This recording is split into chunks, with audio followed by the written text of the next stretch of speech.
Hi, I'm Dennis Snow, and this is Speaking of Service Excellence. If you're like me, you have a lot of things that you have to get done. Many of them involve working with customers and clients, but then there are a lot of other projects that we have to get done that are an important part of our business. For me, it might be writing, it might be preparing for a program, it might be doing some research, but there are a lot of things that we do get involved in, and that's where time management becomes very, very important. And I have to admit that I'm pretty good at planning my time, but my Achilles heel are distractions. I get distracted very easily. An email alert comes in. I got into the habit of wearing this headset for my telephone so that I could be on the ready anytime a phone call came in, and I always thought that looked really cool on 24, that they could answer phone calls immediately. I would have a deck of cards on my desk, and it suddenly became very important to learn how to fan a deck of cards with one hand, and all of these distractions, and suddenly it would be noontime or late in the afternoon, and I'd look at my to-do list and nothing really got done, or nothing got done to the level that I wanted to get it done.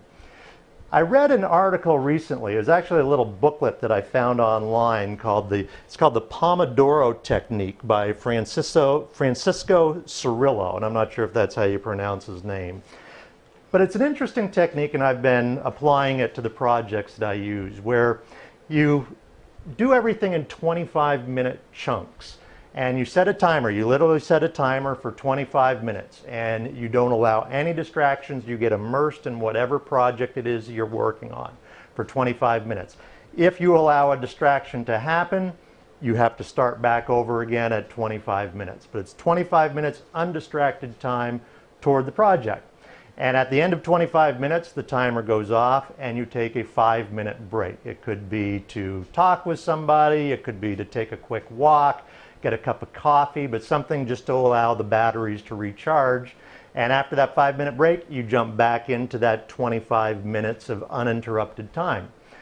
Ideally until the project is done. Now, if you're like me, after some of those 25 minutes and 5-minute breaks, I have to look at something else. I have to return a phone call or something like that. And that's just the nature of the business. But what I've found is with these 25-minute blocks of time, I can get a lot of things done in that time. And I find that with that amount of focus, I get things done pretty quickly, much more quickly than I used to. So I would suggest you just give this a try. You can download a free booklet about the technique. It's actually the entire book about the technique off of the website that you see here. And it goes into a lot of detail, and I don't do everything that you'll see in the booklet. I mainly look at those 25-minute blocks of time, and I've found that it's been very, very helpful in increasing my productivity, so that at the end of the day, when I look at what I've gotten accomplished, I've gotten a lot of things done that I never would have gotten done before. So give it a try. See if it works for you. It may not. It works for me. But I'd be interested in hearing back from you. Just send me an email or send me a comment on the blog, but let me know how this is working for you, and I hope that you find it to be helpful.